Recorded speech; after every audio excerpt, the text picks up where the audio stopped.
MP board class 11th वाले सभी students का यहाँ पर अर्थशास्त्र विषय का पूरा पेपर और उसका सॉल्यूशन आ चुका है। प्यारे बच्चों, जो क्वेश्चन पेपर बता रहा हूँ आपकी परीक्षा में, इनमें से 100% प्रश्न आपको देखने को मिल जाएंगे। जितने भी स्टूडेंट्स हमारे साथ नए जुड़े हैं तो सभी बच्चों को चैनल को सब्सक्राइब जरूर करके रखना है, क्योंकि मेरे द्वारा आप सभी बच्चों को सभी विषय के वो क्वेश्चन पेपर बताए जा रहे हैं जो कि आपको परीक्षा में देखने को मिलेंगे।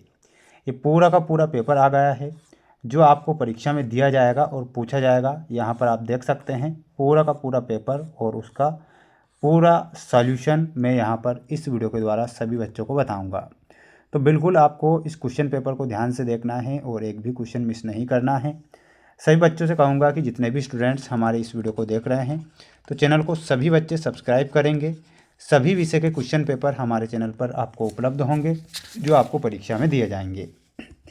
क्वेश्चन देखिएगा। क्वेश्चन आपकी परीक्षा में सबसे पहले प्रश्न पूछा जाएगा, सरकारी प्रकाशन है तो सरकारी प्रकाशन क्या होता है। क्वेश्चन पूछा गया है प्राथमिक समंक, द्वितीय समंक, काल्पनिक समंक या फिर गुणात्मक समंक। इसमें आपका जो सही आंसर होगा वो होता है प्राथमिक समंक। तो यहाँ पर आप प्राथमिक समंक करेक्ट करेंगे। दो चरों के बारंबारता वितरण को इस नाम से जाना जाता है तो उसे जाना जाता है द्विचर वितरण के नाम से। औद्योगिक श्रमिकों के लिए उपभोक्ता कीमत सूचकांक में किस मद के लिए उच्चतम भार होता है। तो इसमें आपको लिखना है खाद्य पदार्थ। ठीक है, तो यहाँ पर आप खाद्य पदार्थ करेक्ट उत्तर के रूप में लिखेंगे जो कि हमारा सही होगा। बाद में योजना आयोग की स्थापना कब होती है। तो 1950 में योजना आयोग की स्थापना होती है। तो यहाँ पर आप लिखेंगे 1950। ठीक है, तो ये आपका हमारा जो आंसर है वो सही होगा। वहीं अगला क्वेश्चन आएगा, नई आर्थिक नीति 1991 को कहा गया है तो उसे कहा गया है यू पैटर्न नीति। नाबार्ड की स्थापना कब हुई थी। तो 12 जुलाई 1982 को नाबार्ड की स्थापना होती है। तो इसमें आपको लिखना है 12 जुलाई 1982। ठीक है, ये आप यहाँ पर ध्यान रखेंगे। सभी बच्चों को वीडियो को लाइक करके चैनल को सब्सक्राइब करके ही रखना है और ये पेपर जो बता रहा हूँ इसे आपको अच्छे से याद कर लेना है।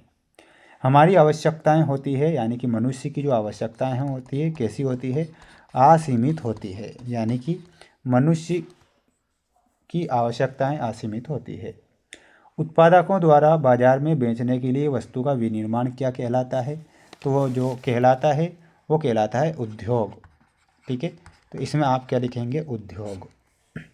बहुलक वह पद मूल्य है जिसकी आवृत्ति होती है तो उसकी आवृत्ति अधिकतम होती है। तो यहाँ पर आप लिखेंगे अधिकतम। ठीक है, अधिकतम हमारा सही होगा। मानव पूंजी निर्माण में को प्रभावपूर्ण तथा समृद्धि बढ़ाने वाला माना जाता है तो वो किस में माना जाता है। तो यहाँ पर आपको क्या लिखना है, पूरा पेपर ध्यान से देखना है। शिक्षा और स्वास्थ्य, शिक्षा और स्वास्थ्य, शिक्षा और स्वास्थ्य पर निवेश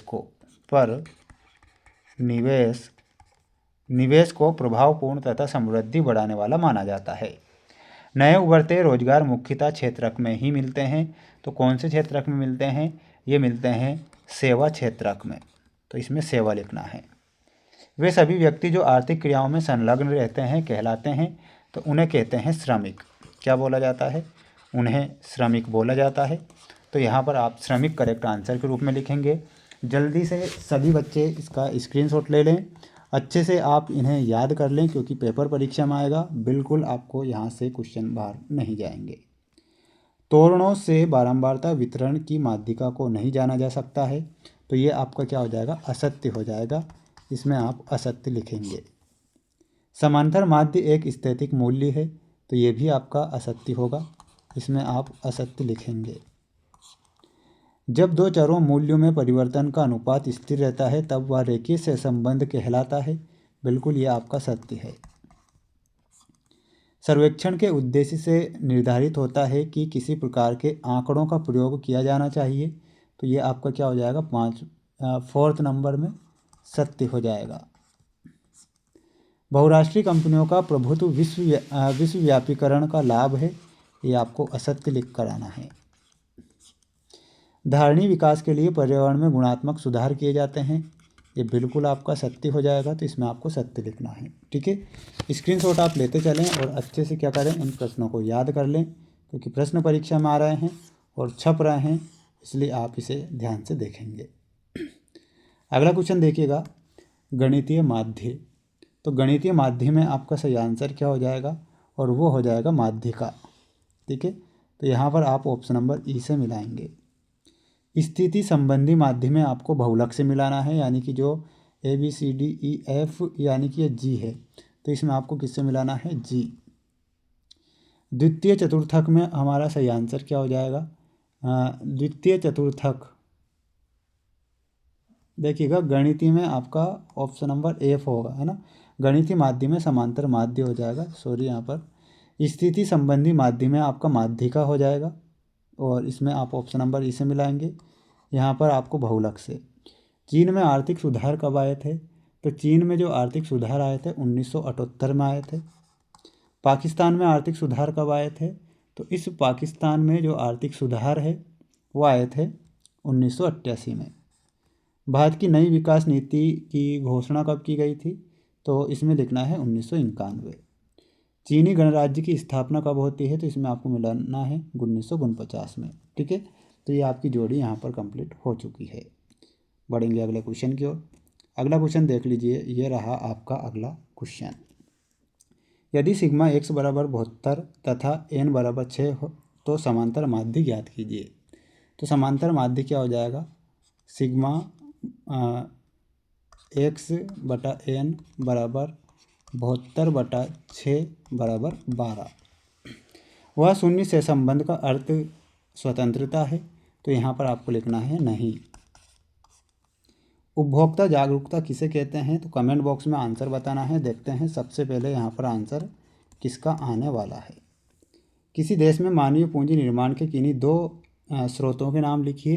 तो इसमें दो स्रोत कौन से हो जाएंगे, तो इसमें हो जाएगा एक शिक्षा पर व्यय, ध्यान रखना है, एक शिक्षा पर व्यय, और एक होता है स्वास्थ्य पर व्यय, स्वास्थ्य पर व्यय। ऑपरेशन फ्लड का संबंध किससे होता है, तो ऑपरेशन फ्लड का जो संबंध होता है, तो इसमें आपको लिखना है श्वेत क्रांति से, श्वेत क्रांति। हमारे देश में श्रम बल का सबसे बड़ा वर्ग कौन सा है, तो श्रम बल का जो है वो है कृषि, जो प्राथमिक क्षेत्र में आता है। किसमें आता है, प्राथमिक क्षेत्र, प्राथमिक क्षेत्र। वैश्विक उष्णता किसे कहते हैं, तो लिखना है पृथ्वी के वातावरण के औसत तापमान में होने वाली निरंतर वृद्धि को वैश्विक उष्णता या फिर ग्लोबल वार्मिंग कहा जाता है। तो ये आपको ध्यान रखना है। ये कुछ और क्वेश्चन आप देख लीजिए, आपकी स्क्रीन के सामने इंपॉर्टेंट क्वेश्चन है। इसके बाद में देखिएगा ये आपका अगला सेट पेपर होगा परीक्षा के लिए। तो सभी बच्चों को क्या करना है, चैनल को सब्सक्राइब जरूर करके रखना है। इनके PDF अगर आपको चाहिए तो PDF आपको मिलेंगे हमारे ऐप पर, और ऐप का नाम है mains education app, link description में है। तो आज ही ऐप को इंस्टॉल करें और अपनी तैयारी को मजबूत करें।